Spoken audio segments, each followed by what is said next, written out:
Main अपना मकसद है मानवतावादी विश्व समाज विचारधारा मिशन की जरूरत क्यों है और इसको कैसे प्राप्त किया जा सकता है। तो जैसे साथी अपन सोचते हैं, कई बार अपन अपने खुद के लिए सोचते हैं, परिवार के लिए सोचते हैं, गांव के लिए सोचते हैं, गांव के हित में, फिर तहसील, जिला, राज्य, स्टेट, मतलब अपना देश, और फिर पूरी मानवता। तो अल्टीमेटली तो पूरी मानवता, मानव सभ्यता है, वो अपन एक कहीं न कहीं जुड़े हुए भी हैं। आजकल तो विज्ञान से सारे देश भी एक दूसरे व्यापार कर रहे हैं, सब तरह से जुड़े हुए हैं। तो पूरी मानव सभ्यता को एक साथ मतलब अपन किस तरह से टैकल कर सकते हैं, तो ये विचारधारा मिशन उसी हिसाब से मतलब आया है। तो जो पहले जो धर्म आए, वैसे तो इसको सबने पढ़ रखा है, मतलब अंधविश्वास मुक्त, वैज्ञानिक दृष्टिकोण युक्त, परंपरागत धर्म विहीन, जाति विहीन, नस्ल भेद मुक्त, साहसी, शिक्षित, स्वस्थ और उच्च नैतिक मूल्य वाले मानवतावादी विश्व समाज का निर्माण करना अपना प्रमुख लक्ष्य होना चाहिए। भाई लक्ष्य का मतलब धीरे धीरे इधर अपन को बढ़ना है। लक्ष्य का मतलब होता है जैसे मतलब पहाड़ के नीचे है और अपन को चोटी पे जाना है, तो भाई एक एक कदम बढ़ाते हुए जाना है। एकदम कोई चीजें नहीं कर सकता और वो स्वीकार भी नहीं हो पाती। तो धीरे धीरे इन चीजों को जो मुक्त या विहीन है उनको धीरे धीरे छोड़ते जाना है, और युक्त या सकारात्मक है उनको धीरे धीरे अपनाते जाना है। तो इससे क्या पूरी मानव सभ्यता को एक नई दिशा मिलेगी, क्योंकि बहुत सारे 2-3 चीज में बताऊं इसके बड़े लक्ष्य क्या है। एक तो आदमी ने शुरू से ही सोचा है प्रकृति के रहस्यों को जानने के लिए। जो तारों को देखता था, मृत्यु को देखता था, पेड़ पौधों को देखता था, जन्म लेता हुआ देखता था, उसकी इच्छा थी, मतलब उसकी जिज्ञासा थी कि इनका है कारण क्या। तो प्रकृति के उस जिज्ञासा प्रवृत्ति के तहत ही फिर ईश्वर अल्लाह गॉड आया। उसने देखा कि भाई पहाड़ को देखा। अब पहाड़ को देखने के बाद में 2 तरह के विचार आ सकते हैं। एक तो इस पहाड़ को किसी ने बनाया होगा, या पहाड़ कैसे बना होगा। अब बना होगा ये तो मतलब वैज्ञानिक दृष्टिकोण है, और बनाया होगा वही ईश्वर अल्लाह गॉड ने बना दिया। तो ये आसान उत्तर था। हालांकि देखो प्राचीन सभ्यता अपनी है, सिंधु घाटी सभ्यता, बेबीलोनिया की सभ्यता, मिस्र की सभ्यता, चीन की सभ्यता, इनमें एक ही सुर वाली बात नहीं थी।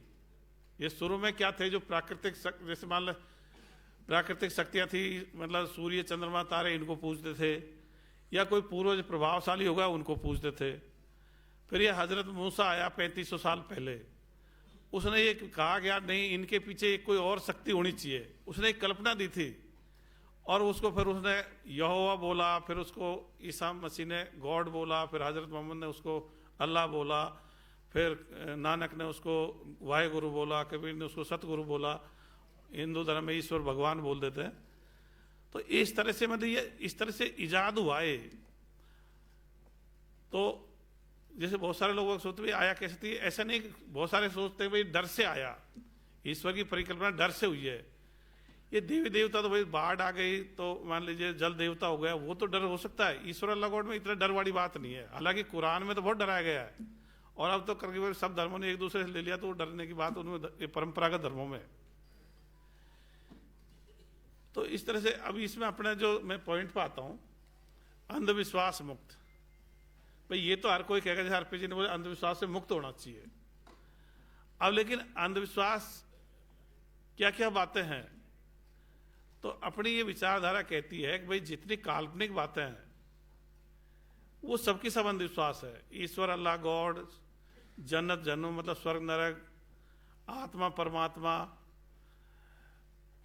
मोक्ष, न्याय दिवस, पूजा पाठ प्रार्थना, अवतार पैगंबर, ये सब काल्पनिक बातें हैं। और बहुत सारी बातें हैं, देवी देवता, फरिश्ते, जिन्न, ज्योतिष, ये काल्पनिक बातें अपन कहते हैं सारी की सारी अंधविश्वास है। ऐसा कुछ न पहले था न होता है। ये धीरे धीरे मानव सभ्यता में आ गया, और ये पीढ़ी दर पीढ़ी बढ़ रहा है। मतलब ऐसा नहीं बच्चों के दिमाग में ऑटोमेटिक आता हो। जैसे आपने देखा यहां पे 2 बच्चे पैदा हुए थे अभी अपने जनाना हॉस्पिटल में, अदल बदल हो गए थे। एक हिंदू का बच्चा मुसलमान के चला गया था, मुसलमान वाला बच्चा हिंदू के आ गया। अब वो तो डिस्प्यूट पैदा हो गया, तो उसका डीएनए टेस्ट हो गया, और डीएनए टेस्ट से पता लगा भाई वो लड़का था वो तो हिंदू का था, लड़की थी जो मुसलमान की थी। अब सपोज करो वो डीएनए टेस्ट की सुविधा नहीं होती विज्ञान से, और वो लड़का मुसलमान के ही चला जाता, तो बड़ा होकर अल्लाह अल्लाह करता डोलता, और वो लड़के जो राम राम करते डोलती। तो ये परवरिश से आ रही है चीजें, ये ऑटोमेटिक नहीं आती। सारे बच्चे वैज्ञानिक दृष्टिकोण के होते हैं, हर बच्चा हर चीज को जानने का प्रयास करता है, ये क्या है वो क्या, सब चीजों को सवाल जवाब करता है। और कई बार तो उसको उत्तर नहीं मिलता, खुद भी उत्तर दे लेता है वो अपने मन के हिसाब से। तो फिर अपन क्या, घर वाले कहते हैं भाई तू इसके ढोक दे दे, इसके आड़ा पड़ जा, या अल्लाह तेरी मदद लगाकर, फिर बच्चा सीख जाता है। मैं बताऊं, मेरे गांव में वाल्मीकि जाति का कोई लोग बाग नहीं थे, तो मैं छोटा सा था, मतलब 3, 4, 5 साल का हूँगा। तो हमारे गांव से दूसरे गांव से एक लेडी जाती थी, महिला, और उसके छोटे 2-3 बच्चे आते हैं हमारी सी उम्र के, छोटे छोटे से। तो सब बच्चे कहते यार इसे छोड़ना नहीं है, मैं बैठना नहीं है। तो मैं सोचता यार ये क्या मामला है, मतलब उसको, मतलब उस समय की भाषा में उस समय भंगी बोलते थे, अब वाल्मीकि बोलते हैं। तो फिर मैंने किसी से पूछा तो नहीं यार, मैंने ये कैसे बनते हैं। तो मैंने अपने दिमाग में उत्तर दिया, अब 4-5 साल के बच्चे के हिसाब से, मैंने यार इसे कोई भेट जाता ना, छू जाता ना, वो बन जाता है। तो मतलब देखो उनका जीवन कितना वो था। अब अपन समझ गए भाई ये तो बहुत नारकीय स्थिति है, मतलब बहुत गड़बड़ स्थिति है। तो कहने का मतलब है कि छोटे बच्चे सारे जिज्ञासु प्रवृत्ति होते हैं, हर चीज को जानने का प्रयास करते हैं, पर बच्चों को जब जवाब नहीं मिलते, घर वाले जो जवाब देते हैं बच्चे उनको मान बैठते। इसलिए अपन देखते हैं छोटे छोटे बच्चे मोबाइल पे चिपके रहते हैं, उनकी जिज्ञासा का उत्तर उनसे आ रहा मोबाइल से, इसलिए चिपकते हैं वो। इसी तरह से ये जो भूत जिन जो शरीर में भरते हैं, इनके भरता फरता कुछ नहीं है, ये अकेले में प्रैक्टिस करते हैं। और जब बाजा वाजा बजता है तो इनको तान आने लग जाती है, उनका मन कर जाता है।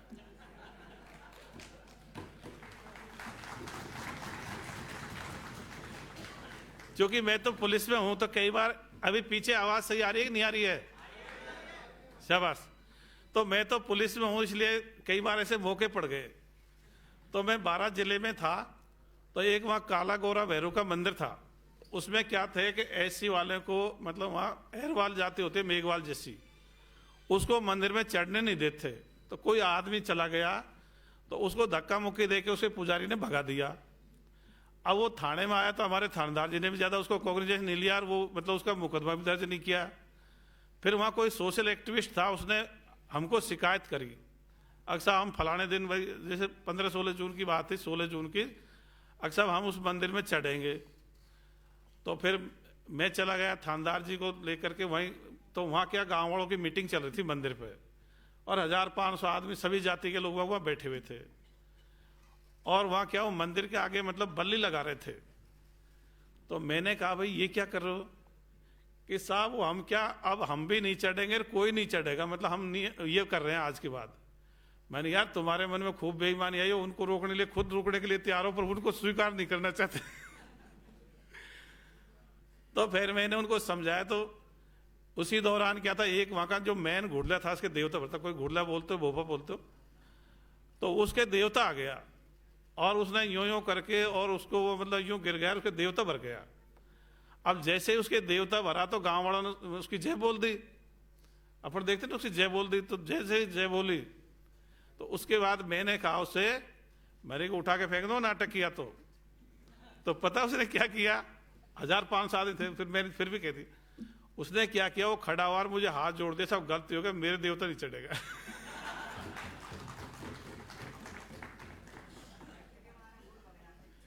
ऐसे ही मैं सीआईडी सीबी में था बीकानेर।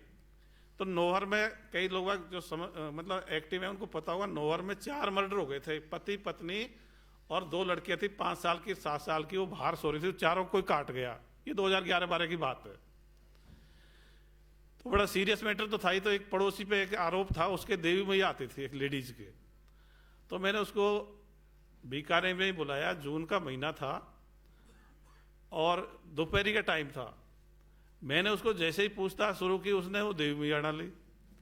तो उसके जैसे वो मतलब आई उसके शरीर में, तो मैंने सिपाही का, मैंने इसको उठा के ले जाओ। मैं एक चबूतरा था सीमेंटेड, मैंने इसको खड़ा कर इसको। अब उसको खड़ा किया, 2-4 मिनट बाद उसने मुझे हाथ जोड़ दिया, सब मेरे कुछ दिया था, मुझे छाया में ले लो। तो आपको बताऊं, सब अपने अपने गांव वालों को परख सकते हो। जिनके देवता भरते हैं, भोपा, श्याणा भोपा बोलते हैं, तांत्रिक बोलते हैं, उससे अकेले में पूछ लेना, यार तू नाटकबाजी क्यों करता है, भाई ये तो सबको पता है।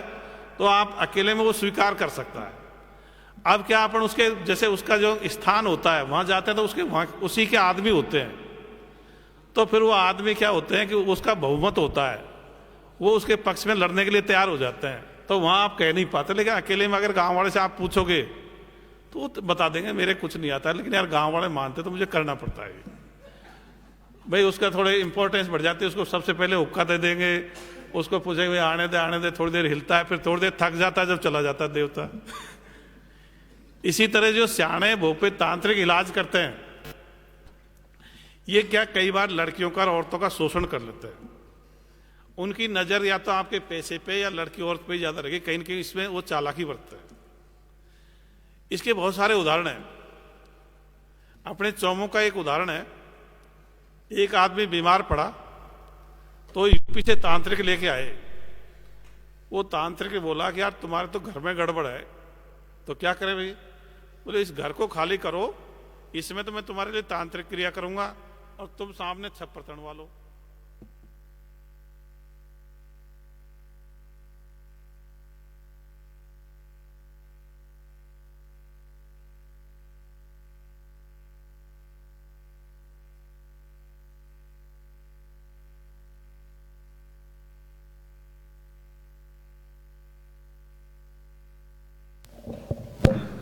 ले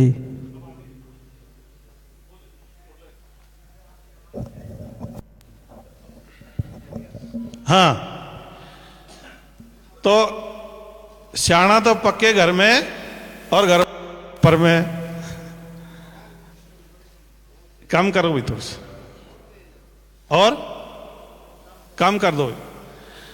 तो ऐसे फिर क्या किया, सियाने ने क्या बोला, अरे भाई मैं तुम्हारे इस घर में मतलब तुम्हारे लिए तांत्रिक क्रिया करूंगा, और तुम्हारी एक लड़की थी 15-16 साल की, भाई ये लड़की इस घर में आया करेगी, यही मेरा खाना बनाया करेगी, यही घर की साफ सफाई करेगी, और इसके अलावा घर की तरफ किसी को भी आना नहीं है। अब 5-7 महीने होने के बाद देखते कि वो लड़की गर्भवती हो गई। फिर लड़की को घर वालों ने पूछा भाई ये क्या मामला है? तो फिर उस लड़की ने, देखो ईमानदार तो थी, उसने कहा भाई सियाना मेरे साथ घर में ऐसे ही काम करता है, और फिर एक लड़के के उसने बताया था वो भी मेरे साथ मतलब रिलेशन में है, तो उस सियाने भोपे के साथ में मुकदमा दर्ज हुआ, उसको जेल भेजा गया। ऐसे एक मेरठ की बात बताता हूं। मेरठ में एक 17-18 साल की लड़की बीमार पड़ी, तो एक तांत्रिक के पास गए, तो उसने कहा भाई मैं तुम्हारे जो छोटी वाली लड़की है 12-13 साल की, इसके साथ में तांत्रिक क्रिया करूंगा, और बड़ी वाली लड़की को लेके तुम दूसरे घर में कमरे में रहना, और इसको दूसरे कमरे में रखूंगा। जब ये लड़की चिल्लाएगी तब अगर भाई इसका भूत उतर रहा बड़ी वाली का। और फिर यही घटना करी, लड़की चिल्लाई, घर वाले खुश हुए। बाद में पता लगा कि उसने छोटी वाली लड़के के साथ में बलात्कार किया था, इसलिए लड़की चिल्लाई थी। फिर उसका मुकदमा दर्ज हुआ, उसको सियाने भोपे को जेल भेजा गया। तो अगर अपने घर में कोई बीमार पड़ता है तो सियाना भोपा बाबा या तांत्रिक के पास जाने की जरूरत नहीं, डॉक्टर के पास जाना चाहिए। इसी अपन कहते हैं कि भाई जो अपन खर्चा करते हैं, ये मतलब अंधविश्वास, खर्चे को अपन को खेल कूद में लगाने की जरूरत है, अपन को विकास कार्यों में लगाने की जरूरत है, इस पैसे को गरीब लोगों की मदद करने की जरूरत है। जैसे मैं आप लोगों से छोटे छोटे 2-3 उदाहरण पूछूंगा, उदाहरण से बात करूंगा। मान लीजिए हमें 1-2 लाख रुपए का चंदा इकट्ठा किया। अब चंदा इकट्ठा करने के बाद अपने पास 2-3 ऑप्शन है। कोई तो कैसा, आप कोई मूर्ति ला दो, कोई छोटा धर्मस्थल बना दो, और कोई कहता है भाई गांव के स्कूल में कंप्यूटर लाने हैं। तो बताओ अपन को कौन सा काम करना चाहिए? शाबाश। अब मान लीजिए 10-20-50 गांव से चंदा किया 10-5 करोड़ रुपए का, और 10-5 करोड़ रुपए का चंदा इकट्ठा करने के बाद कोई तो कहता भैया मंदिर बनाओ, मस्जिद बनाओ, चर्च बनाओ, गुरुद्वारा बना दो, या कोई बड़ा यज्ञ हवन करा दो, या कोई बड़ा तबलीग जमात बैठा दो। और कोई कहता है अगर भाई यहाँ पे लड़कियों का हॉस्टल बनाना है, पास के मतलब जो भी कस्बा पास में है। तो बताओ कौन सा काम करना चाहिए? तो ये काम अपन को करने की जरूरत है। अपने जो पूर्वज मर चुके, वो भी परमानेंट मर चुके, उनके लिए भी अपन को कुछ करने की जरूरत नहीं है। जो जीवित पीढ़ी है इसके लिए करना है। अपना सारे समय संसार किसमें लगना चाहिए? वर्तमान पीढ़ी के लिए। अपन क्या करते हैं, जो मर गए उनके चक्कर में उनके बनवाते रहते हैं। या फिर अंधविश्वास के चक्कर में बनाते तो धार्मिक स्थल बनाना में खर्च करना, धार्मिक आयोजनों में खर्च करना, धार्मिक यात्राओं में खर्च करना, इनकी कोई जरूरत नहीं है। बस ये पुरातन पंथी बातें हैं, इनको छोड़ने की जरूरत है। अभी अपने साथी बता रहे थे क्या अपन हैबिचुअल हो जाते हैं इसलिए इन चीज़ों को मानते हैं, ऐसा कुछ नहीं है। जैसे अभी चीन का उदाहरण दिया था, चीन में 90% लोग किसी धर्म या ईश्वर अल्लाह गॉड को मानते नहीं है, तो वो तो आगे बढ़ गए, तो इनके बिना काम चल सकता है, अच्छे से चल सकता है। रूस का भी चल गया, चीन का भी चल गया, हालांकि बहुत सारे लोग फिर भी उसकी तरफ भी आकर्षित होते हैं, लेकिन उनको बदला जा सकता है वैसे। तो इस तरह से अपन को ये बनाना है कि भाई इन चीज़ों का जिनका अस्तित्व ही नहीं है उनमें हमारा क्यों तो समय खराब हो, क्यों हमारे संसाधन खराब हो, क्यों अपना पैसा खर्च हो। अब दूसरा पॉइंट है वैज्ञानिक दृष्टिकोण युक्त। वैज्ञानिक दृष्टिकोण का मतलब है कोई भी घटना घटी तो उसका कोई न कोई कारण होता है, कार्य कारण सिद्धांत। जैसे आज बरसात हो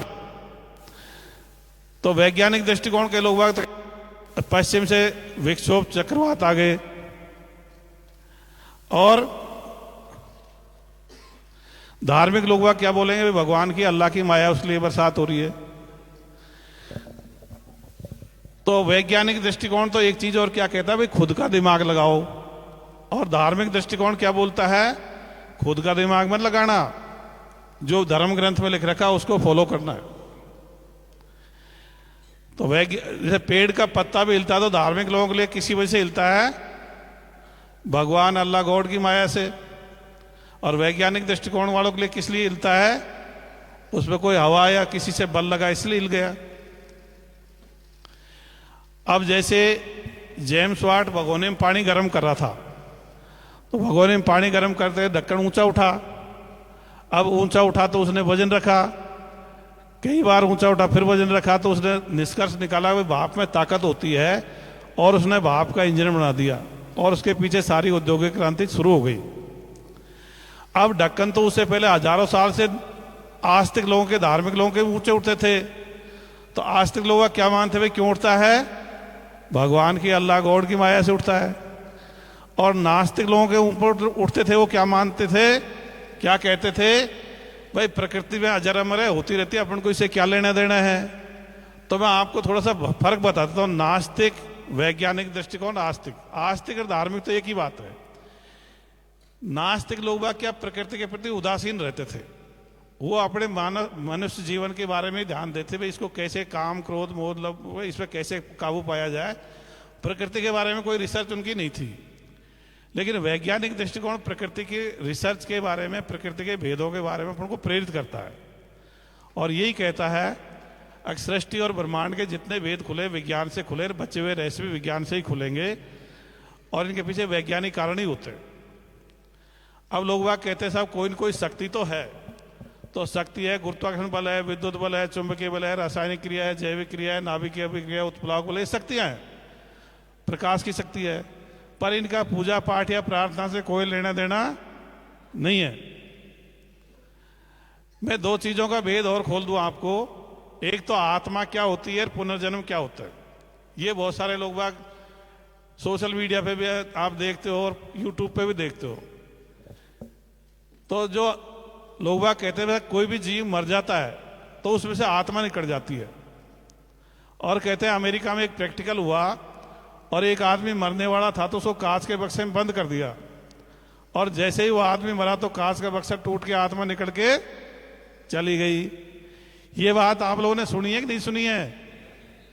और मैं कह दूं भाई इस प्रैक्टिकल को आप भी अपने अपने घर पे कर लेना, तो कर पाओगे कि नहीं कर पाओगे? कर पाएंगे। अब कुछ कुछ तो करने के लिए आगे आगे, वेरी गुड। तो बहुत सारे लोग सोचेंगे साहब कैसे करेंगे, हमको आदमी कौन देगा, अगर ये मरने वाला है कैसे पता लगेगा, ऐसे ही सोच रहे कई सारे। लेकिन अब अगर दिमाग खुल जाएगा तो वो सोच सकता है, क्योंकि हर एक जीव आत्मा होती है। तो आप मक्खी, मच्छर, चींटा, झींगर लेके उसको कोई शीशी में बंद करना, फिर देखना को मरने के बाद आपकी शीशी टूटती है नहीं टूटती, 2-4 घंटे में मर जाएगा। तो किसी की भी शीशी टूटने वाली नहीं है। तो मरने पे आत्मा जैसा कुछ निकलता नहीं है, ये एक बहुत बड़ा झूठ चल रहा था। ये क्या है, मरने पे होता क्या है, जैसे अपन विज्ञान पढ़ते हैं, अपने हार्ट लंग्स परमानेंट रूप से काम करना बंद कर देते हैं। अब कोई आदमी फांसी खा गया, कोई मान लीजिए पानी में डूब गया, कोई और कारण से मान लो कोई सी उम्र ज़्यादा हो गई तो डायफ्राम उसके नहीं हिल पा रहे, मसल्स पावर कम पड़ गई, तो अंदर ऑक्सीजन की सप्लाई कट हो जाएगी तो मर जाएगा, मतलब ज़्यादा देर तक। क्योंकि जैसे ही ऑक्सीजन की सप्लाई कट हुई तो भोजन का ऑक्सीकरण बनना ऊर्जा कोशिकाओं में बंद हो जाएगा, तो ऊर्जा बनना बंद हो जाती है। जब ऊर्जा बनना बंद हो जाएगी तो शरीर का टेम्परेचर डाउन हो जाएगा, और जब शरीर का टेम्परेचर डाउन होगा तो ब्लड का एंजाइम का विघटन चालू हो जाएगा, और वो क्या, वो इरिवर्सिबल प्रक्रिया है, मतलब वापसी नहीं होती। जैसे दूध का दही बन जाएगा तो दही का दूध वापस नहीं बन सकता, इस तरह का होता है। तो अब कई लोग वह क्या विकसित देशों में क्या कर रहे हैं, कोई मर जाता तो उसको उसकी बॉडी को डीप फ्रीज में रख देते हैं, भाई इसका डिकम्पोजिशन नहीं हो। अब कोई मतलब उत्तरी ध्रुव पे मतलब 10-20 फीट नीचे गड़ गया तो उसका फिर उसी हालत में उसका शरीर मिल सकता है आज से 1000 साल बाद में। तो मरने के बाद जितनी बातें हैं ये कल्पना कर रखी है कि भाई आत्मा निकलती है। अब कल्पना क्या क्या कर रखी है, हिंदू धर्म में तो क्या कहेंगे, या तो साहब पुनर्जन्म हो गया, यहाँ मर गया था जयपुर में, दौसा में जन्म ले लिया या आगरा में ले लिया, या क्या कहेंगे साहब भूत जिन बन गया, या क्या कहेंगे स्वर्ग में चला गया। और इस्लाम में, क्रिश्चियन में और यहूदी में क्या है कि साहब मर गया, ये कब्र में पड़ा रहेगा, और जब कयामत आएगी मतलब जो सृष्टि नष्ट होगी उस दिन उसको कब्र में से जिंदा करेंगे। आप बताइए क्या प्रकृति में दो तरह की व्यवस्था हो सकती है, हिंदू तो जन्म ले रहे हैं, मुसलमान सारे कब्रों में पड़े, ऐसा हो सकता है क्या? तो ये सारी बातें कल्पना है। ये कल्पना कैसे घटी है तुमको एक थोड़ा सा उदाहरण से बताऊं। कबीर जी के बारे में अपन ने पढ़ा है। कबीर जी कहते हैं साहब जब बच्चा पेट में होता है तो वो क्या कहता है, हे मतलब भगवान जो भी कहता है, अल्लाह ईश्वर मुझे तू बाहर निकाल दे, मैं बहुत दुख पा रहा हूं, मैं कीचड़ में पड़ा हूं। पढ़ा कि नहीं पढ़ा? लेकिन बच्चा ऐसा कुछ नहीं कहता, बच्चे की तरफ से कबीर जी ने गढ़ दिया।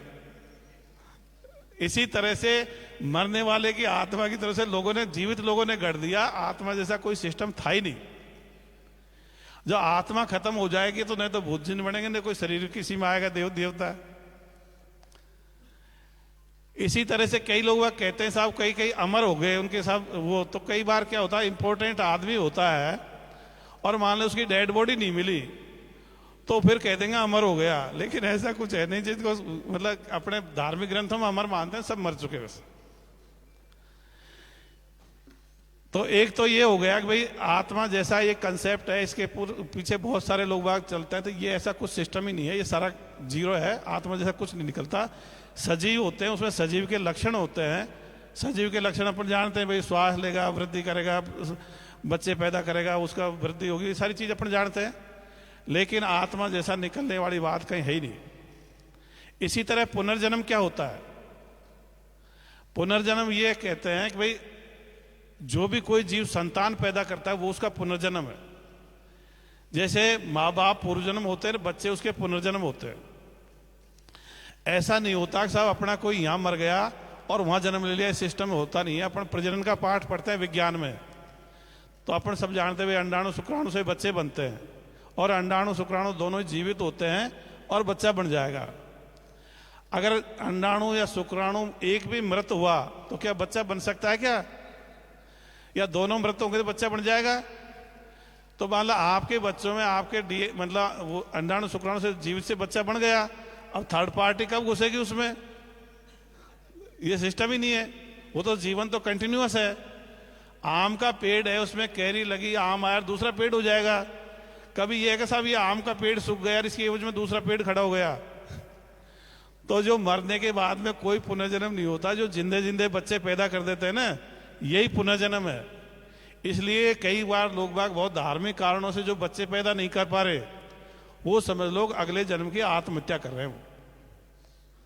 क्योंकि उसका अगले जन्म में उसका रिप्रेजेंटेशन आएगा ही नहीं, उसके बच्चे आएंगे ही नहीं, तो अगले जन्म में उसका अस्तित्व खत्म है। तो इसलिए किसी अपने बच्चे की शादी नहीं होती तो माँ बाप पूरा प्रयास करते हैं भाई किसी भी तरह हमारे बच्चे की शादी हो जाए, हमारा वंश बढ़ जाए। अगर उससे कह दो भाई मर जाने दो, बकरा पैदा हो जाएगा, क्या परेशानी आ रही है लेकिन उसको स्वीकार नहीं करते, भाई दूसरे किसी के पैदा हो जाएगा। तो ये चीज मतलब यही पुनर्जन्म है, संतान पैदा करना ही, इसके इतर कोई पुनर्जन्म होता नहीं। आप कोई कोई कहते हैं साहब देखो 2 बच्चे हैं, इनके भाग, एक बच्चे का भाग कितना अच्छा है, गरीब घर मतलब धनवान घर में पैदा हो गया, और इस बच्चे का भाग कितना खराब है, गरीब घर में पैदा हो गया। तो मैं बता दूं, बच्चे तो माँ बाप का ही पुनर्जन्म है। तो माँ बाप धनवान होंगे तो बच्चा धनवान घर में पैदा होगा, और माँ बाप गरीब होंगे तो बच्चा। तो अगर किसी के बच्चे, कोई चाहता भाई मेरा बच्चा धनवान घर में पैदा हो, तो खुद धनवान बन बैठो, या तो कोई अवैध संबंध से कहीं इधर हो जाए तो मैं कह नहीं सकता, लेकिन 99% तो अपने अपने बच्चे पैदा होते हैं। तो इसलिए ये भाग वगैरह ऐसा कोई सिस्टम दुनिया में था नहीं, लेकिन ये पीढ़ी दर पीढ़ी बताया जाता है, और उसको अपने सही मानते जा रहे हैं। ऐसे ही आप लोगों ने अमर कथा का नाम सुना होगा महाभारत में, लेकिन बहुत सारों को पता नहीं होगा भी अमर कथा थी क्या। कि साहब वो महादेव ने पार्वती को सुनाई थी, और फिर उसके बाद में वो पार्वती सो गई, और वो तो फिर पता ही नहीं क्या कि फिर अमर कथा क्या थी, ये लोगों को उसमें उल्लेख नहीं आता। तो मैं बता दूं अमर कथा थी क्या। अमर कथा को आगे आता है, जो श्री सुखदेव ने परीक्षित को सुनाई थी वो अमर कथा। और वो अमर कथा क्या थी, उसकी वंशावली थी। वैसे अगर भाई तेरे परदादा दादा वही चीज थी, अमर बीज ही अमर है, वो इसके अलावा कोई अमर कथा नहीं थी। और इसी तरह से कहते हैं साहब भीष्म को 100 जन्म याद थे। तो भीष्म को ऐसे नहीं था कि साहब एक बार गाय था, एक बार बकरी था, एक बार भेड़ था, उसको उसके दादा परदादा के 100 पीढ़ियों के नाम याद रहे होंगे। यही मतलब वो था पूर्व जन्म, इसके इतर नहीं होता। तो विज्ञान के हिसाब से तर्क से आगे बात बढ़ चुकी है, क्योंकि विज्ञान में फैक्ट तथ्य आ जाता है, उसके में कोई तर्क करने की जरूरत नहीं पड़ती। कई बार लोग बात कहते हैं साहब साबित करो कि ईश्वर अल्लाह गॉड होते नहीं है। तो मैं बता दूं, साबित उस चीज को किया जाता है इसका अस्तित्व होता है। जिन चीजों का अस्तित्व नहीं होता वो कल्पना से ही आई है, मानने से नहीं मानने से खत्म हो जाती है। अब कोई मान लीजिए आपसे साहब आप साबित करो आपके पास 100 रुपए है, तो आपके पास होंगे तो निकाल के दिखा देंगे, ये सबूत हो गया। और नहीं होंगे तो क्या है, कह दिया साहब नहीं है तो बस खत्म हो गया मैटर। तो ईश्वर अल्लाह गॉड मतलब कल्पना से आया था, जो नहीं मानता उसके लिए खत्म हो जाता है। इसका कोई मतलब सबूत उन चीजों के दिए जाते हैं जिनका अस्तित्व होता है। इसमें अपना अगला शब्द लिया परंपरागत धर्मवीर। ये परंपरागत धर्म मतलब धर्म शब्द के बहुत सारे अर्थ निकालते लोग बाग। धर्म का मतलब धारण करना होता है, धर्म का मतलब परंपरा मतलब संगठित धर्म बोल दो, चाहे परंपरागत धर्म बोल दो, ये हिंदू मुस्लिम सिख ईसाई जैन ये होते हैं। या धर्म का मतलब कई बार गुण धर्म होता है, सब आग का धर्म जलाना है। तो धर्म शब्द के बहुत सारे अर्थ हैं, इसलिए उसको अपने स्पेसिफिक कर दिया, परंपरागत शब्द लिख दिया उसके आगे। इसके लिखते ही अपना मकसद है कि भाई इसका मतलब है हिंदू मुस्लिम सिख ईसाई जैन बौद्ध पारसी यहूदी आदि इन धर्मों की जरूरत नहीं है। बहुत सारे जो मतलब इसको किताबों में संगठित धर्म भी बोलते हैं इनको, तो इनकी जरूरत नहीं है। तो अब ये ज्यादातर लोग बाग सोचते भाई इनकी मतलब ये तो इतनी दुनिया में चलते आ रहे हैं, तो अपन बताते भाई इनकी जरूरत क्यों नहीं है। जब पूरी मानव सभ्यता को एक तो इन्होंने क्या गुटों में बांट रखा है, ये गुटबाजी पैदा करते हैं। हिंदू एक गुट हो गया, इस्लाम एक गुट हो गया, बौद्ध एक गुट हो गया, जैन एक गुट हो गया। अलगाववाद पैदा करते हैं, हमको अपने धर्म वालों से ज्यादा लगाव होता है, दूसरे धर्म वालों से कम लगाव रहता है, अलगाववाद पैदा हो जाता है इससे।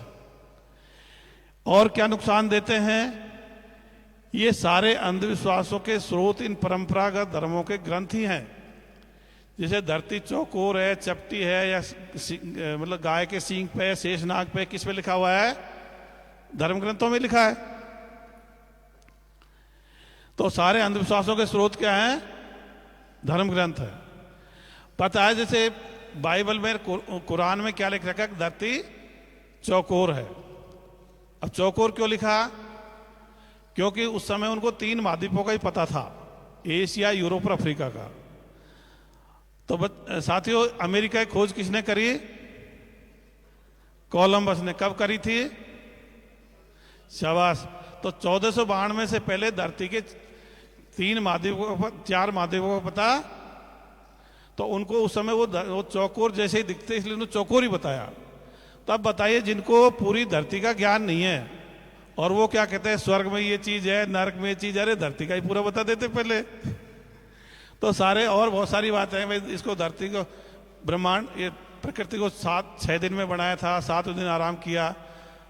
पता उसमें क्या लिखा है? पहले दिन तो बनाई पृथ्वी, दूसरे दिन प्रकाश फैलाया, तीसरे दिन सूर्य चंद्र में तारे बनाए, चौथे दिन पहाड़ वहाड़ बिछा दिए, 5वें दिन कुछ काम किया, 6ठे दिन भी किया, 7वें दिन आराम किया।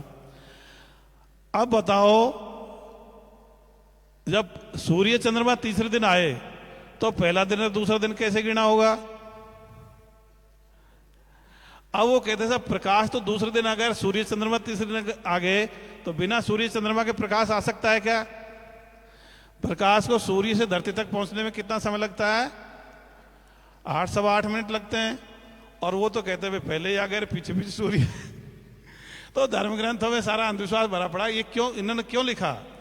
उस समय जितना दूसरे जो यूनान के, मिस्र के बहुत सारे जो वैज्ञानिकों ने जो बात खोजी थी ना, उनको उन्होंने धर्म ग्रंथ में ले लिया, लेकिन बहुत सारे लोगों को पता नहीं था। तो वो सोचते हैं अरे हमारे इसको पहुंचा हुआ आदमी इसने बताया इसको। वो समकालीन जो उनको विज्ञान का नॉलेज था जो जनता को, वही उन्होंने लिखा है। और क्या नुकसान है? अगर धर्मों से आदमी की सोच सीमित हो जाती है। जैसे कोई मुसलमान होगा तो उसकी सोच का दायरा कुरान हदीस बन गए, कोई हिंदू होगा तो हिंदू ग्रंथों से बाहर नहीं सोच पाता, कोई बौद्ध होगा तो त्रिपिटक से बाहर नहीं जाएगा। अब मैं आपसे एक छोटा सा सवाल करता हूं, देखो कैसे सोच बनती है आदमी की। बताओ ये आदमी का शरीर कितने तत्वों से मिलकर बना है? कौन कौन से? अब देखिए आप सब पढ़े लिखे हैं, 10वीं से तो ज्यादा पढ़े लिखे रहे, BA में सारे हैं, और 10वीं तक अपन विज्ञान खूब पढ़ लेते हैं। अपन पढ़ते हैं विज्ञान में तत्व हैं, hydrogen, helium, lithium, boron, calcium, phosphorus, nitrogen, oxygen, ये तत्व हैं।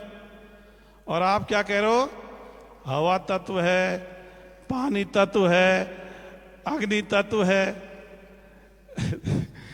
तो इसलिए नहीं कि आपने पढ़ा नहीं है कि आपको ज्ञान नहीं है, आपको पूरा ज्ञान है, पर आपकी सोच दायरे में बंध गई। अभी जैसे कह रहे थे अगर भाई चीन के बच्चों में अपने में क्या फर्क है, तो कई कहते हैं हमारी शिक्षा व्यवस्था में गड़बड़ है। लेकिन ये फर्क इतना ज्यादा नहीं है। अपने बच्चे वही सिलेबस पढ़ते हैं जो चीन का बच्चा पढ़ रहा है, जो अमेरिका का बच्चा पढ़ रहा है। इसको कैसे समझ सकते हो? मान लीजिए किसी बच्चे के पास बायोलॉजी साइंस है और उसका नीट में यहां सिलेक्शन नहीं हुआ, तो वही बच्चा चीन में, रूस में, यूक्रेन में जाके MBBS कर रहा है नहीं कर रहा? अगर 12th में एक जैसी पढ़ाई नहीं पढ़ता तो क्या वहां जाके पढ़ सकता था वो? तो अपना सिलेबस तो एक ही है, पढ़ाई भी एक कर रहे हैं, लेकिन चीन में 90% लोग किसी ईश्वर अल्लाह गॉड या किसी धर्म को नहीं मानते। तो उनको तो वैज्ञानिक दृष्टिकोण सूट कर रहा है।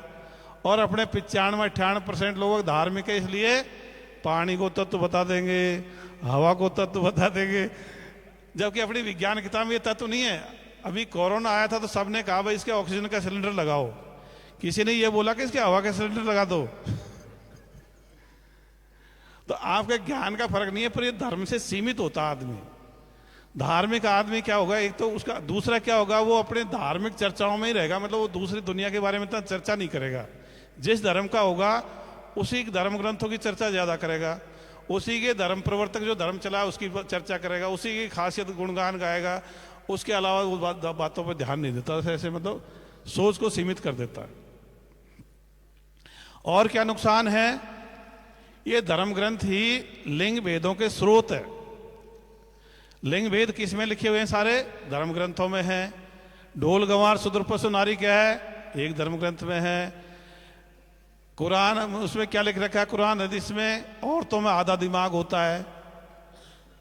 अब आप देखो टीना डाबी टॉपर आ गई, UPSC सबसे कठिन परीक्षा भारत की है। इशिता किशोर टॉपर आ गए, बहुत सारे कई बार महिलाएं टॉपर आ गई, और वो कहेंगे इनमें आधी बुद्धि होती है, इनकी आधी गवाही होनी चाहिए। तो ये धर्म ग्रंथ ही सारे लिंग भेदों के स्रोत है। अपनी जो वर्तमान की शिक्षा व्यवस्था है इसमें तो कोई लिंग भेद आता ही नहीं है। तो ये लिंग भेदों का स्रोत है। एक और मैं कहूंगा, ये धर्मगुरु है, इनकी कोई जरूरत नहीं है। ये धर्मगुरु क्या करते हैं, ये 3-4 बातें कहते हैं। एक तो कहते हैं भाई सबसे ऊपर तो धर्मगुरु जी हैं, दूसरे नंबर पे ईश्वर है, और तीसरे नंबर पे माँ बाप है। अपन कहते हैं धर्मगुरु की जरूरत नहीं है, ईश्वर अल्लाह गॉड होते नहीं है, माँ बाप फर्स्ट है।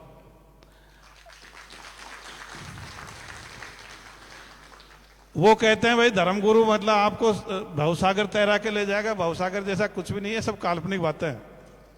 अभी आपको बता दिया, कोई स्वर्ग नरक वगैरह मतलब जन्नत जहन्नुम जैसा कुछ भी नहीं है। और क्या करते हैं, आपकी सोच को वो भी सीमित कर देते हैं। जैसे कोई आसाराम का चेला होगा तो उसके लिए आसाराम वाली बातें सही है और उसके अलावा सारी बातें गलत। कोई राम रहीम का चेला होगा तो राम रहीम वाली बातें सही है और उसके अलावा सारी बातें उनके चेलों के लिए। कोई रामपाल का चेला होगा तो रामपाल वाली बातें सही है और उसके अलावा सारी बातें। तो ये भी आपकी सोच को सीमित कर देते हैं, आपको खुल के नहीं सोचने देते। इसलिए किसी ने अगर गुरुजी कर रखे हैं तो कह देना घर वालों से भी अपन को अब इसकी जरूरत है, ये अपने जैसा ही पढ़ा लिखा है, अपने जैसा ही है, कुछ ज्यादा वो नहीं है। तो एक तो कोई जब आपको कोई धर्मगुरु वगैरह मिले तो ये बाबा बाबा मत बोला करो, उसका नाम लिया करो, और ज्यादा सम्मान देना तो जी से बात किया करो। जैसे मेरे पास मतलब चूरू में एक बार ये आया था राम रहीम, तो मेरे को मतलब वहाँ ड्यूटी थी, मैं इसके गया तो मैंने भाई और भाई राम रहीम जी क्या हाल है, तो भाई वो ढंग से बोल गया। अगर मैं बाबा बाबा कहता तो मेरे भारी पड़ जाता। फिर मैं टोंक में एसपी था, तो फिर इसके चेले मेरे पास आए कि साहब वो टोंक शहर की सफाई करेगा। मैंने कर लेना भाई। कि साहब वो गुरुजी कह रहे हैं भाई एसपी साहब को बुलाओ, कलेक्टर साहब को बुलाओ। मैंने यार मैं क्यों आऊँगा भाई, मैंने उसका चेला हूँ, मैं उसको मानता हूँ, मैं क्यों आऊँ उसके।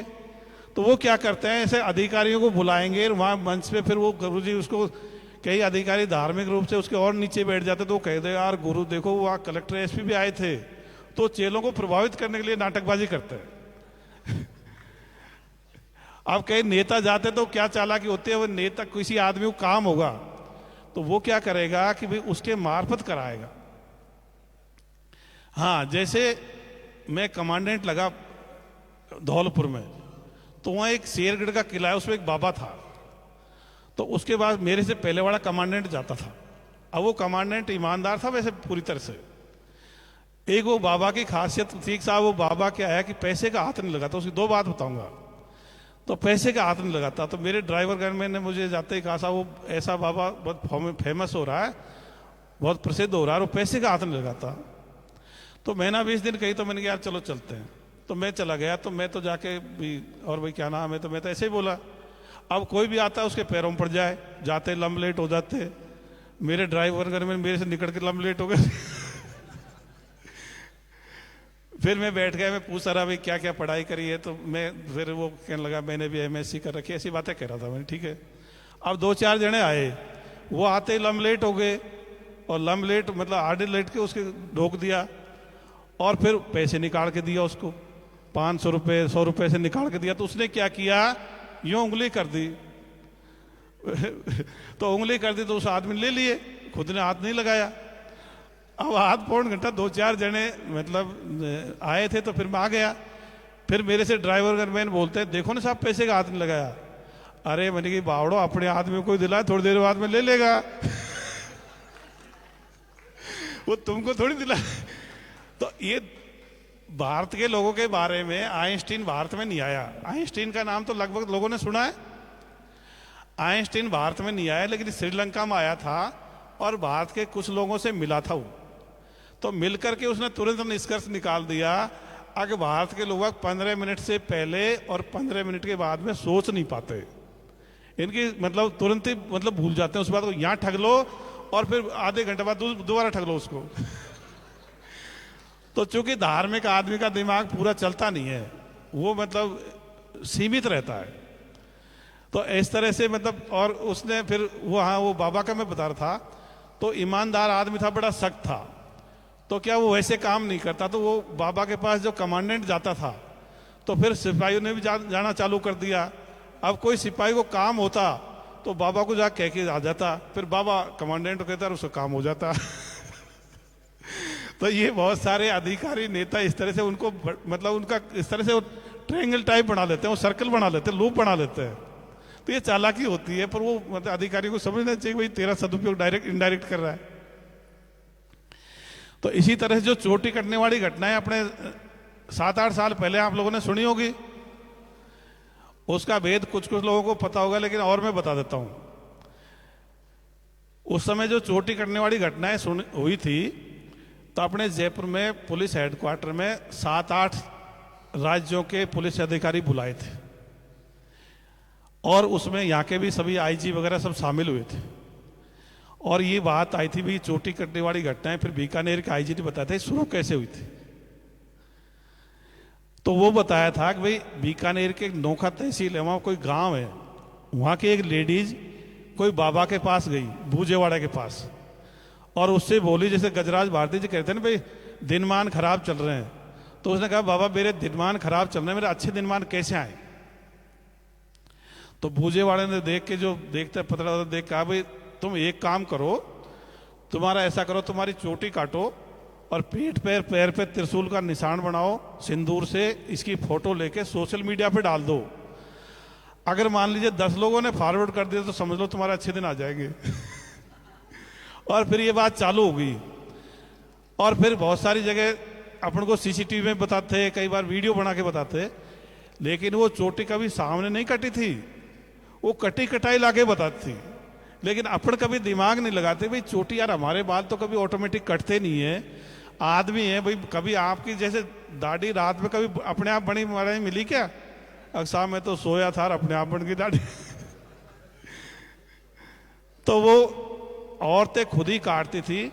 2-3 जगह कैसे उदाहरण में बता दूंगा। कोटा में एक लड़की थी, 10वीं में पढ़ती थी, घर वाले कहीं बाहर गए, 2 बजे गए, 4 बजे वापस आए, चोटी कटनी पड़ी थी, घर वाले हॉस्पिटल ले गए, पुलिस भी आ गई, डॉक्टर ने जाके चेक किया, पल्स रेट बीपी सही था, डॉक्टर ने कहा लड़की तो सही है। पुलिस वालों ने भाई बोला, उससे पूछा भी तू बता सही क्या है मामला।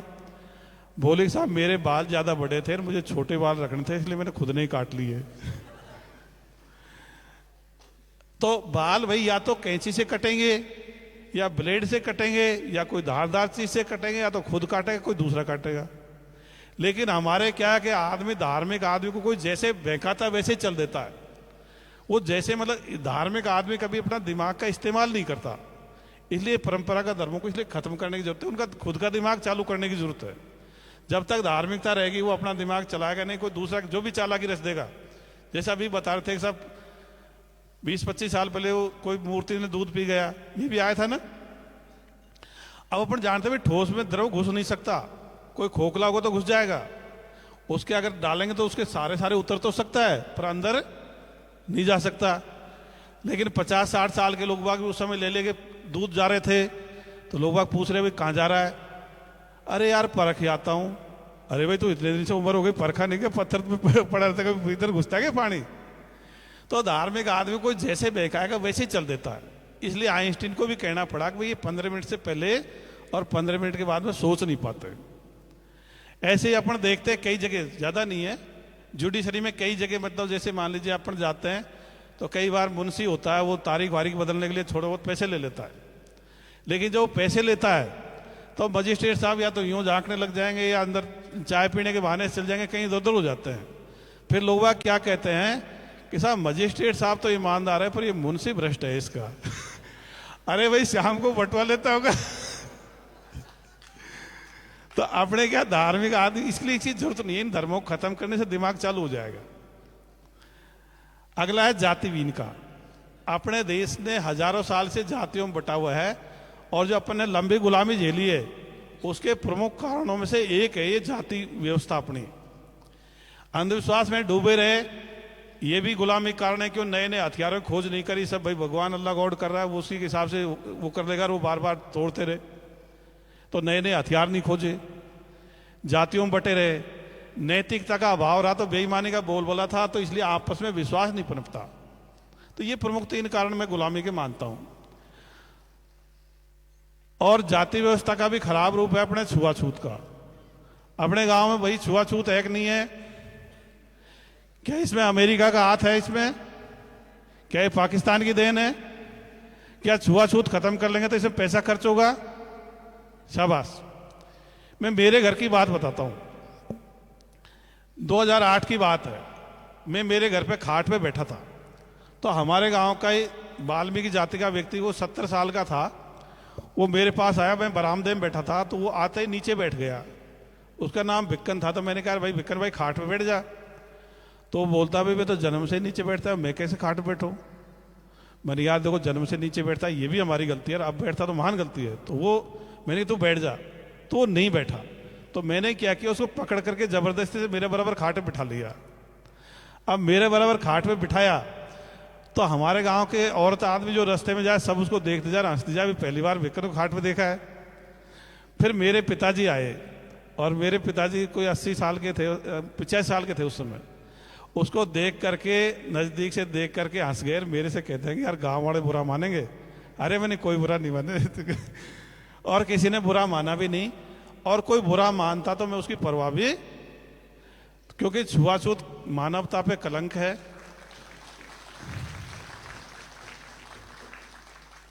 कमजोर पर अत्याचार है और किसी भी तरह स्वीकार्य नहीं है। मैं ऐसे नहीं सोचता भाई गांधी जी ने कह दिया, चाहे अंबेडकर जी ने कह दिया, चाहे कोई तीसरा आदमी कह गया। मुझे खुद को ही लगता है कि भाई ये चीजें वाकई में गलत है। मेरे साथ अगर ऐसा व्यवहार हो तो मैं उसको कैसे स्वीकार करूं? फिर 2012 में मेरी लड़के की शादी थी, तो हमारे गांव का उसका लड़का, वाल्मीकि का लड़का मेरी सी उम्र का ही था, जो गांव में झाड़ू लगाता है, और वो ऐसा ही रहता है, मतलब कोई ज्यादा ऐसा साफ सफाई से नहीं, झाड़ू लगाएगा तो फिर उसका ऐसे ही रहेगा। तो शाम को खाना खाने बैठे तो 10-11 बज गए थे, तो वो लड़का वहीं था, संयोग से था, मेरा कोई पहले प्लानिंग नहीं थी। तो मैंने उसको मेरे बराबर पंगत में बिठा लिया। मतलब रिश्तेदार थे, गांव वाले थे, जो भी मिलने वाले थे, सब उनको बैठ गए। अब गांव में अपने पंगत में परोसने चलते हैं तो आगे भाई कोई मिठाई लेके चलता है, कोई लड्डू लेके चलता है, 4-5 जने चलते हैं ना। तो सबसे पहले मेरा बड़ा भाई चल रहा था। अब वो लड़का मेरे से पहले था। जैसे ही मेरा भाई उसकी सीध में आया, परोसता परोसता उसकी तरफ टूट के पड़ा। अरे तू कैसे बैठ गया? अरे मैंने तेरे काम परोसगारी को, उनको परोसे, इसको परोस, तेरे का परोसन यार इसमें भाई इस पत्थर में उससे क्या फर्क है तुझे? तो मेरा भाई बोलता है कि अरे गांव वाले पंगत छोटे चल जाएगा। अरे मैंने कोई नहीं, जा तू तो तेरा काम कर, फालतू बात कर रहा है। अब देखो गांव में बड़े भाई से तो अपन बराबर के हिसाब से बात करते हैं, कोई इतना ज्यादा बहुत ज्यादा फॉर्मेलिटी नहीं करते। और वो सब जैसे उम्र में बड़े हो जाते फिर धीरे धीरे फॉर्मेलिटी कम हो जाती। कोई गांव वाला गया भी नहीं। और मैं ये मानता हूं भाई अपन जो छुआछूत मिटा रहे हैं ये कोई एहसान नहीं कर रहे, ये अपने से गलती हो गई थी उसको अपन मिटा रहे हैं। मतलब इसको कोई एहसान करना मानता है तो वो मूर्खता ही है। ये तो गलती है, इसका अपन को सुधार करना है। इसकी वजह से अपन को यूएनओ में दूसरे देशों के सामने भी नीचा देखना पड़ता है। अपन कभी गर्व से मतलब अमेरिका तक पहुंच गया, वहां भी ये मतलब नियम बनाना पड़ रहा है उनको। और साहब ये मतलब जातिगत डिस्क्रिमिनेशन होता है, इसके खिलाफ मेरे हिसाब से सैन फ्रांसिस्को में या पश्चिम किसी स्टेट में नियम बनाना पड़ रहा है उनको, या बना दिया। तो छुआछूत मानवता पे कलंक है, कमजोर पर अत्याचार है, ये हमको किसी भी तरह स्वीकार नहीं करना चाहिए। अपन को बदलने की जरूरत है। हाँ, जातियों को खत्म करने का तरीका क्या है? अब क्या सब जाति के बच्चे एक साथ स्कूल कॉलेज में पढ़ रहे हैं, तो अपनी शिक्षा व्यवस्था भी अपन को एक करिए। सारे टीचर सब जाति धर्म के होते हैं, तो अब परिस्थिति अपन को एक होने की आ रही है। अपन बस ट्रेन में सब एक साथ चल रहे हैं, परिवहन के साधन अपन को एक कर रहे हैं, सोशल मीडिया पर अपन जुड़ रहे हैं, तो मतलब अपन को कम्युनिकेशन के साधन भी एक कर रहे हैं। विज्ञान के हिसाब से अपन को एक दूसरे का ब्लड चढ़ जाता है, तो अपन को विज्ञान भी एकजुटता की तरफ प्रेरित कर रही है। तो धीरे धीरे अपन को एक ही होना है, इसलिए इनको इस जाति को व्यवस्था को मिटाने की जरूरत है। तो एक तो मैं चाहूंगा कि अपने नाम के साथ अपना सेकंड नेम या जो सरनेम है उसको बोलना बंद कर दें और प्रथम नाम बोले किसी से। अपन क्या करते हैं ऑफिसों में गुप्ता जी, मीणा जी, चौधरी साहब, जाट साहब ऐसे बोलते हैं, जो कि पहले नाम से बोलना चाहिए। अर्पित जी, बाबूलाल जी, ऐसे फर्स्ट नेम से अपन को बोलने की धीरे प्रैक्टिस करने की जरूरत है। अपनी क्या हैबिट पड़ी हुई है, तो धीरे धीरे उस हैबिट को बदलना है। मैं तो बताऊं, मैं तो पुलिस में जैसे जहां भी रहा तो हमारे सिपाहियों के नेम प्लेट पे कहीं जाती थी तो मैं उसको तोड़वा देता, भाई तू दूसरी नेम प्लेट बनवा, तेरा फर्स्ट नेम से बनवा। तो ये जाति से क्या अपने प्रभावित हो जाते हैं। ऑफिस के सामने नेम प्लेट होगी, मान लीजिए आपके किसी जाति के लोग व्यक्ति से झगड़ा हो गया और थानेदार की जाति वही मिली आपको, शर्मा या गुप्तार, वहीं जो उससे तुम्हारा झगड़ा हुआ है, तो आधा विश्वास तो वैसे ही घट जाएगा, यार तो अपनी मदद करेगा ही नहीं। तो धीरे धीरे अपन को क्या ये प्रैक्टिस करनी है, भाई अपने नाम के साथ जाति नहीं लगाएं, इससे काफी फायदा मिलता है। आपको ध्यान है 5-7 अक्टूबर को अपनी एक पोस्ट वायरल हुई थी, तो उसमें सोशल मीडिया ने मेरे नाम के साथ ज्यादा से ज्यादा, मतलब मीडिया ने ज्यादा से ज्यादा, इलेक्ट्रॉनिक मीडिया ने जाति लगाई थी। तो जब पहली बार वो पोस्ट जिसने शुरू की थी, उस पत्रकार के जो मतलब उसका हेड है, उस न्यूज़ 18 वगैरह कुछ है शायद उसका ही था वो, तो मैंने उसको फ़ोन किया, पवन अरोड़ा जी हैं, मैंने यार और कुछ तो भाई तुम अपनी तरफ से जोड़ रहे हो, सब जनता में नाराज़गी है और ये पोस्ट मतलब डिस्प्यूटेड है, मतलब जनता तो कुछ कह नहीं रही, तुम अपनी तरफ से जोड़ रहे हो, पर इनसे तो मुझे कोई आपत्ति नहीं है, पर तुम मेरे नाम के साथ जाति लगा रहे हो ना, ये मुझे अच्छा नहीं लगा, तुम मेरे नाम के साथ जाति में लगाओ और चाहे मेरे खिलाफ कुछ भी लिख लो आप। तो ये चीज़ क्या अपन को फिर बांट देती है, उनका चालाकी भी होती है। तो मैं तो ये चाहूँगा और सोचता हूँ कि जैसे अपने पहले अपन पढ़ते थे, जो क्लास में रोल नंबर से काम चल जाता था, पुलिस में बैट नंबर से काम चल जाता है, बैट नंबर होते हैं, यूनिक नंबर होते हैं, जैसे पैरामिलिट्री फोर्स में, ऐसे ही आगे चल करके मैं तो ये सोचता हूँ भाई अपन को आधार कार्ड नंबर से जाना जाना चाहिए, जिसमें धर्म का भी पता नहीं लगा, जाति का भी पता नहीं लगा।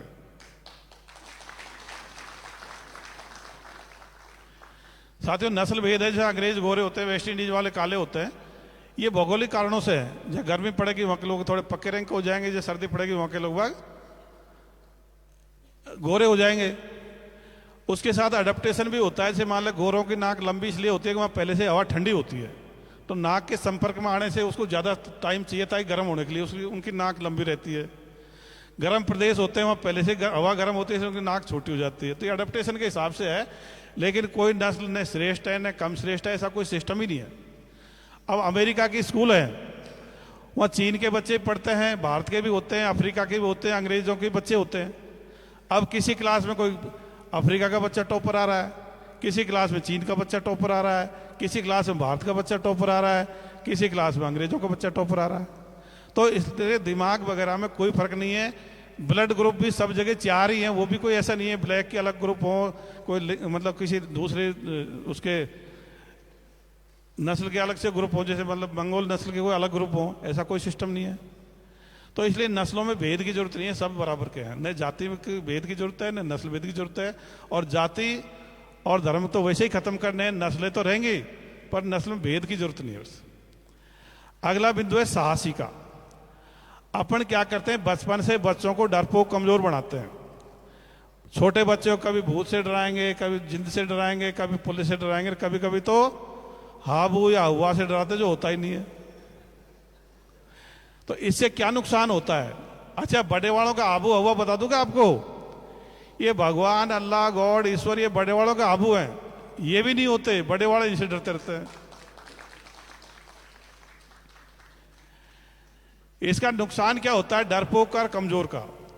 मैं आपको उदाहरण से बताता हूं। मान लो कोई जिला है, उसमें 2 एसपी साहब हैं, एक एसपी साहब तो मजबूत है और एक एसपी साहब डरपोक कमजोर है।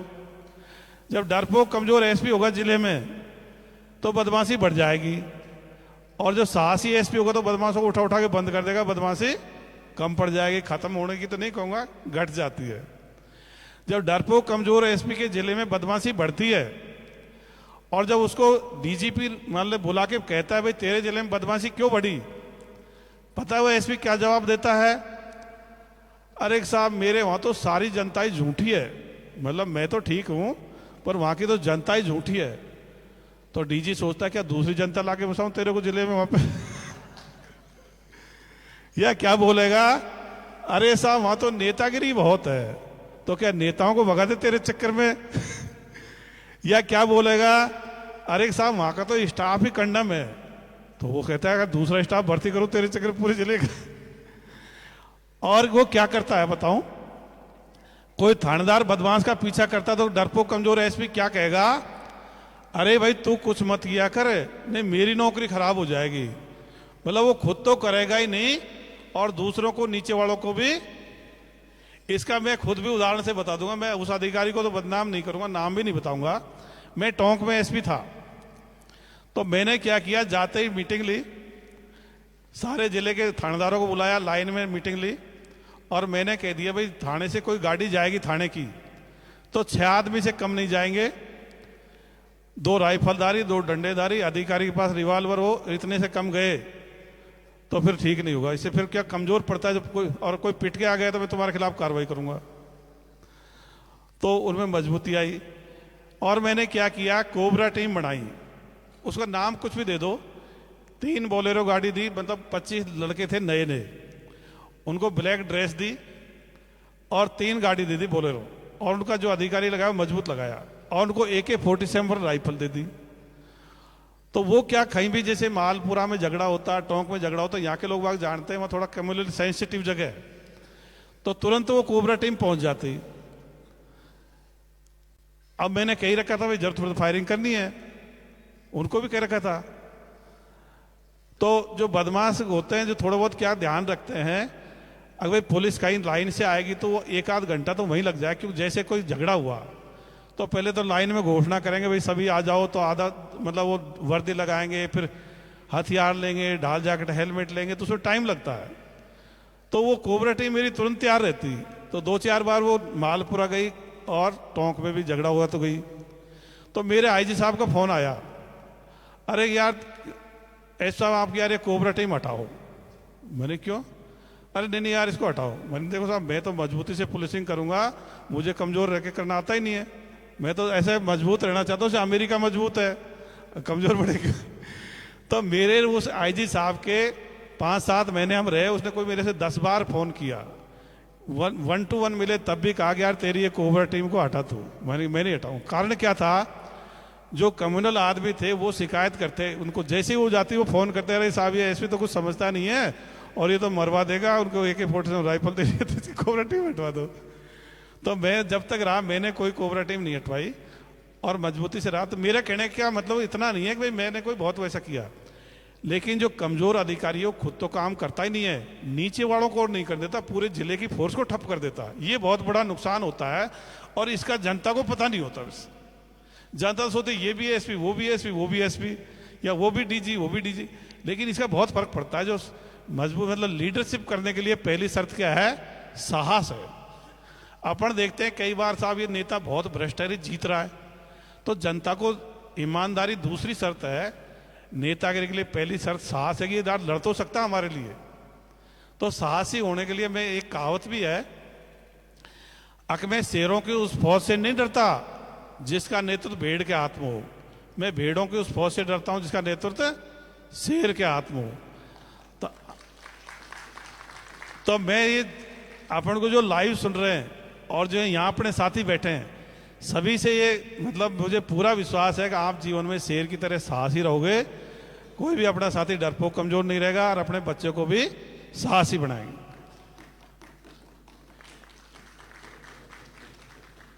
अब शिक्षित होना चाहिए भाई, सबको ही शिक्षित होना चाहिए, कॉलेज तक सबको ही पढ़ना चाहिए और बच्चों को महत्वाकांक्षी होना चाहिए भाई, बड़े बड़े पदों पे जाएं और पढ़ाई रेगुलर करें। जो पढ़ने वाले बच्चे हैं उनके लिए है पढ़ाई रेगुलर करें, जुलाई से ही चालू कर दें। कई बार अपन क्या करते हैं, पहले पढ़ते नहीं है, परीक्षा के दिनों में मतलब आधी आधी रात तक पढ़ लेते हैं।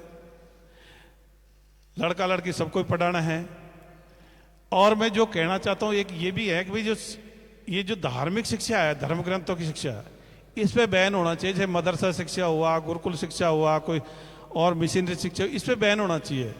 क्योंकि बचपन से फिर वो बच्चे बायस्ड हो जाते हैं, वो कट्टरपंथी हो जाते हैं, उनकी सोच सीमित हो जाती है। स्कूल कॉलेज की पढ़ाई तो सही है, लेकिन ये धर्म ग्रंथों की जो पढ़ाई होती है इस पे मतलब बंद होनी चाहिए। अपन बचपन में कट्टर बनाएंगे, फिर बड़ा होकर उसको समझाएंगे भाई तू सही हो जा, तो बचपन से ही बंद कर देंगे तो आगे जाएगी नहीं बात।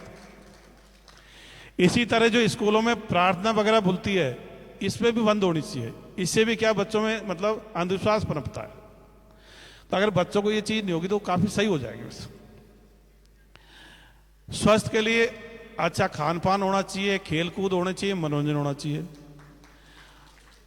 और मनोरंजन के लिए जो संगीत है वो अपन कहते हैं भाई संगीत, ये धार्मिक संगीत की जरूरत नहीं है।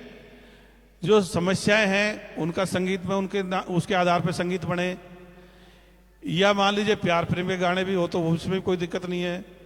हिंदी गाने हो चाहे मेवाती गाने हो, चाहे हरियाणवी गाने हो, चाहे राजस्थानी गाने हो, ये तो सही है, लेकिन ये धार्मिक गानों की जरूरत है। इसमें क्या कि संगीत से आदमी प्रभावित होता है। अब आपने गुरु जी के गाने जोड़ दिए, उससे भी अच्छा लगता है, वो भी अच्छे लगते हैं। अल्लाह के नाम से जोड़ दिए, वो भी अच्छे लगते हैं। राम के नाम से जोड़ दिए, वो भी अच्छे लगते हैं। तो ये फिर अंधविश्वास आगे बढ़ जाता है। लेकिन इन गानों की जरूरत नहीं है, इन गानों को तो धीरे धीरे बंद करो, और ये दूसरे गाने हैं उनकी जरूरत है। और खेल कूदों को बढ़ावा देने की जरूरत है। देखो अपन देखते हैं, अपन जैसे यहाँ राजस्थान है, यहाँ खेल कूदों में बहुत पिछड़े। हरियाणा के बच्चे मतलब कोई ओलंपिक तक जा रहे हैं। इसका कारण क्या है? अपना पैसे तो खर्च कर रहे हैं, लेकिन उसको अंधविश्वासों पर खर्च कर रहे हैं, धर्म स्थल बना रहे हैं, धार्मिक यात्रा कर रहे हैं। तो खेल कूदों का आयोजन की जरूरत है। और मैं आपको बता दूं, बहुत सारों को पहले पता है, राजस्थान में 3 बार लड़कियों के कुश्ती दंगल हुए हैं। तो तीनों बार मैंने ही करवाए, क्योंकि मुझे था भी लड़कियों के भी होने चाहिए। वैसे हरियाणा से, जयपुर से, जोधपुर से, कोटा से, भरतपुर से, विभिन्न जगहों से लड़कियां आई। छोटी छोटी लड़कियों ने वहां भी भाग लिया। तो मैं ये चाहूंगा कि भाई अपने बच्चे खेलने के लिए तैयार हैं, पर आयोजन कौन कराएगा? अपन को कराना है, जो उम्र में बड़े हैं, जो पद में बड़े हैं। तो मैं ये आप लोगों से चाहूंगा कि आप लोग अपने अपने गांव में, चाहे भले आप उसमें 1000 रुपये खर्च करो, लेकिन ये खेल कूदों का आयोजन आप करवाओगे। इसके लिए मैं आप लोगों से थोड़े एश्योरेंस चाहता हूं। तो जो भी आदमी इसमें सहमत है कि भाई हम गांव में खेल कूद कराएं, दोनों हाथ खड़ा करके समर्थन करेंगे। शाबाश। हमारे लिए लड़कियां भी उतनी इंपॉर्टेंट है, लड़के भी उतने इंपॉर्टेंट है। लड़कियों के लड़कों के दोनों के ही कराने हैं। कभी कबड्डी के करा दो, कभी कुश्ती के करा दो, कभी लॉन्ग जंप मतलब एथलेटिक्स करा दो। इनकी जरूरत है। अपनी जो कमी क्या है, आमतौर पर अपनी कमी क्या है कि अपन कहते भाई, गांव वाले कहते हैं ये मत करो, वो मत करो, मंदिर मत बनाओ, मस्जिद मत बनाओ, ये मत बनाओ, लेकिन अपन को क्रिएटिविटी नहीं दे पा रहे। अपन जैसे एडवांस में कहते हैं भाई उगाई कर रहे हैं, भाई खेल कूद कराने हैं। अब वो मान ले कोई मंदिर मस्जिद की उगाई करता है, अपन कहते हैं भाई गलत कर रहे हो, तो वो नहीं रुकेगा। लेकिन अपन पहले से अगर मान लो चंदा इकट्ठा करना चालू कर दिया, तो फिर उनको आना पड़ेगा। तो अपन को लीड लेने की जरूरत है, पिछला को रहने की जरूरत नहीं है। उच्च नैतिक मूल्य, ये जरूरत है भाई। उच्च नैतिक मूल्य का है भाई, जैसा व्यवहार मैं मेरे प्रति चाहता हूं, वैसे ही दूसरों से करूं। तो इसमें कोई बड़ा ग्रंथ पढ़ने की जरूरत नहीं है। बहुत सारे लोग क्या कहते हैं, सब धर्म ग्रंथ से हम नैतिकता सीखते हैं। अब आप बताइए, जैसे अपन मान लीजिए यहां से टोंक जा रहे हैं या दिल्ली जा रहे हैं, और रास्ते में अपना एक्सीडेंट हो जाए, तो अपन क्या चाहेंगे? भाई मुझे कोई हॉस्पिटल पहुंचा दे, 108 को फोन कर दे। या अपन जा रहे हैं, कोई एक्सीडेंट सुधा पड़ा, तो अपनी क्या जिम्मेदारी बनती है? उसको हॉस्पिटल पहुंचाए। अब क्या इसके लिए कोई धर्म ग्रंथ पढ़ने की जरूरत है? ये तो कॉमन सेंस की बात है। जैसे मैंने कल परसों बोला था, जो कोलंबस वहां गया था अमेरिका में, खोज करी थी 1492 में, तो वहां के लोकल लोग किसी धर्म को नहीं मानते थे। हिंदू, मुस्लिम, सिख, ईसाई, जैन, बौद्ध, पारसी, किसी धर्म को नहीं मानते थे। लेकिन उन्होंने अपना खाना शेयर किया, उनको खाना दिया, और वो कहा इतना हमारा सम्मान किया जैसे अपना जीव निकाल के दे देंगे हमको। तो ये आदमी की नेचर है एक दूसरे की मदद करने की। इसका धर्म से कोई लेना देना नहीं है। धर्म वाले तो कोई कहेंगे भाई इस आदमी की आलोचना कर दे, इसकी गुस्ताखी कर दे, इसको मार दो, इस जानवर के लिए मार दो, इस ग्रंथ के लिए मार दो। वो तो उल्टी नैतिकता, उल्टी बातें पढ़ाते हैं, उससे क्या फायदा है? तो अच्छा, कई कहते हैं साहब सामाजिकता सीखते हैं। तो सामाजिकता तो जो आदिम जो समुदाय है अभी भी, अमेजन वगैरह, वो भी जानते हैं। तो धर्म ग्रंथों की कोई जरूरत नहीं। नैतिकता एक इंडिपेंडेंट चीज है। नैतिकता का मतलब भाई एक दूसरे का सहयोग करना, सम्मान करना, बराबरी का व्यवहार करना, ये नैतिकता की बात है। झूठ बोलना, बेईमानी करना, कपट करना, धोखा देना, ब्लैकमेल करना, छुआछूत करना, ये नैतिकता के खिलाफ बात है। इनको छोड़ने की जरूरत है। तो ये कॉमन सेंस की बात है, इसमें कोई धर्म ग्रंथ की जरूरत नहीं है। तो ऐसा समाज अपन चाहते जो विज्ञानवाद पर आधारित हो और उसमें नैतिकता हो। विज्ञानवाद पर आधारित होगा तो अपन मतलब आगे बढ़ेंगे, इसका अपने बच्चों को रोजगार मिलेगा। अब देखिए, अपने बच्चे जैसे अपने बेरोजगार घूमते बच्चे, तब को अच्छा लगता है कि बुरा लगता है? बुरा लगता है। इसका कारण क्या है? बहुत सारे लोग अपने अपने कारण देते हैं, लेकिन बेसिक कारण, जो बड़ा कारण क्या है, अपन साइंस, विज्ञान, तकनीकी में पिछड़ रहे हैं। तो पिछड़ रहे हैं तो अपन को बाहर से चीजें मंगवानी पड़ रही है, तो वो रोजगार अपना दूसरे देशों में जा रहा है। जैसे मान लीजिए अपन ने राफेल विमान मंगवाए फ्रांस से 36, 59,000 करोड़ रुपए के। तो 59,000 करोड़ रुपए का रोजगार अपना कहां चला गया? फ्रांस में चला गया। अपन S-400 डिफेंस सिस्टम अपन ने रूस से खरीदा है, वो भी कई अरब खरब रुपए खरीदा है। तो अपना अरबों खरबों का रोजगार कहां चला गया? रूस में चला गया। तो अपने बच्चे बेरोजगार इसलिए घूम रहे हैं, अपन तो सिर्फ प्रशासन चला रहे हैं और सारे उद्योग मतलब जो मैन्युफैक्चरिंग के अपने बाहर जा रहे हैं। अपन खरबों रुपए के इलेक्ट्रॉनिक आइटम चीन से ला रहे हैं, तो अपने खरबों रुपए का रोजगार कहां जा रहा है? चीन में जा रहा है। आप लोगों को पता है कि अपने देश में इतिहास में पढ़ते हैं 1905 में आंदोलन चला था, स्वदेशी अपनाओ और विदेशी वस्तुओं का बहिष्कार करो। और फिर 2020 में भी वो आंदोलन चला, स्वदेशी अपनाओ और विदेशी वस्तुओं का। उस समय वस्तुएं इंग्लैंड की थी, अब के वस्तुएं चीन की हैं। तो 75 साल के बाद भी अपन ने देश बदल लिया, हम इस देश से इस देश पे आ गए, और उसके बाद भी चीन का आयात बढ़ गया। तो कहने का मतलब विज्ञान तकनीक में पिछड़ेपन के कारण अपने देश के बच्चों को रोजगार नहीं मिल रहे। अपन सामरिक रूप से बहुत कमजोर हैं। अपनी जो वायुसेना है उसके 4 विमान है प्रमुख रूप से, मिग और राफेल तो अपन ने रूस से खरीदे हैं, मिराज और नहीं मिग और सुखोई तो रूस से खरीदे हैं, मिराज और राफेल कहां से खरीदे हैं? फ्रांस से। अपन ने कोई भी अपनी लड़ाकू विमान नहीं बनाया। अभी आता अखबारों में सब तेजस बना रहे हैं, तो उसकी कहानी क्या है? तेजस का जो इंजन है वो अपन रूस से खरीदेंगे। तो असली तो इंजन ही होता है, जो इंजन नहीं है तो बाहर की चीजों से क्या मतलब निकलता है? तो इसलिए अपनी जो सारी जो तीनों सेनाएं हैं वो खरीदे हुए हथियारों पर निर्भर है। थल सेना के बोफोर्स तोप, K9 तोप दक्षिण कोरिया से लाए हैं। अपने जो टैंक है रूस के टैंक है T-72 T-90 tank. Arjun tank है उसका इंजन भी फ्रांस से लाए, वाइकिंग इंजन जिसका नाम विकास रख दिया। अपनी राइफल भी अपन नहीं बना पा रहे। अभी 7 लाख राइफल तो अपन रूस से ले रहे हैं AK-203, और 1.5 लाख राइफल अपन अमेरिका से ले रहे हैं। अपने पास ढंग की राइफल भी नहीं है। पनडुब्बी भी अपन स्पेन से, जर्मनी से, रूस से सौदा कर रहे हैं। तो कहने का मतलब अपनी सुरक्षा व्यवस्था सारी मतलब खरीदे हुए हथियारों पे है। अपने बच्चे बेरोजगार घूम रहे हैं। वैज्ञानिक दृष्टिकोण नहीं बनेगा जब तक विज्ञान तकनीक पेड़, इस पेड़ की अपन को जरूरत है। वैज्ञानिक दृष्टिकोण के बिना अपना दिमाग चलेगा ही नहीं। अपन को यहाँ बेवकूफ बनाया, थोड़ी देर बाद बना देगा, अपना दिमाग ही नहीं चल पाएगा। तो इसकी ये जो विज्ञान तकनीक पेड़, इसकी जड़ पे है वैज्ञानिक दृष्टिकोण, तना इसका वैज्ञानिक खोज, और जो विज्ञान की जितनी उपलब्धियां हैं उसकी टहनी पत्ती है। एक दूसरा पेड़ था अंधविश्वास रूपी पेड़, उसको भी लगा दो भी। अपन ने बताया जितनी काल्पनिक बातें अंधविश्वास है, लेकिन उसको पेड़ से तुलना कर दी। उस पेड़ की जड़ क्या है? मतलब ईश्वर अल्लाह गॉड, तना उसका धर्म या पंथ, और जितना आत्मा, चुड़ैल, डाकण, देवी देवता, फरिश्ते, जिन, ज्योतिष, मोक्ष, न्याय, दिवस, अवतार, पैगंबर, जितनी ये टहनी पत्ती होगी इसकी। तो जैसे आपने ईश्वर अल्लाह गॉड को माना, वही स्वर्ग नरक का मालिक बनता है, फिर वही आपको मतलब अगले जन्म का फल देगा, इस जन्म में वही अच्छा बुरा रखेगा। तो यहीं से अंधविश्वास चालू है। इसमें जो पक्ष धर्म, इसका मतलब धर्म से आगे बढ़ाता है, इसको अल्लाह को बढ़ाएगा, इस्लाम बढ़ाएगा, हिंदू ईश्वर को बढ़ाएगा। इसमें जो पक्षी बैठे हुए दिख रहे हैं आपको, अलग अलग कलर के पक्षी दिख रहे हैं, ये अलग अलग धर्मों के लोगों के धार्मिक दृष्टिकोण के। उड़ते हुए पक्षी दिख रहे हैं आपको, ये वैज्ञानिक दृष्टिकोण के, मतलब पेड़ को पूरे को छोड़ गए। अब बताओ किसी पेड़ को नष्ट करना हो तो कहां से नष्ट होगा? तो जैसे ईश्वर अल्लाह गॉड खत्म हो गया तो फिर वो मतलब पूरा पेड़ गिर जाएगा इसका, अंधविश्वास का।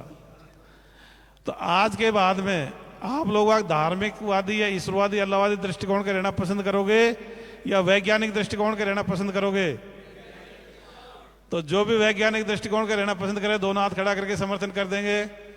वेरी गुड, शाबाश। अपना देश मतलब सुपर पावर इसी तरह से बन सकता है, पुरानी चीजों नहीं बन सकता। अब सभी को खाना खाने की इच्छा हो रही है मेरे साथ। आप लोगों ने खूब मतलब लास्ट में खूब मतलब धैर्य दिखाया। अभी खाना खाएंगे, आपस में मिलेंगे, बात करेंगे। फिर कितनी देर बाद अपन बुलाएं आपस वापस? आधा घंटे बाद फिर वापस आ जाना। और भी अपने साथियों तो बाहर से हो तो बुला लेना।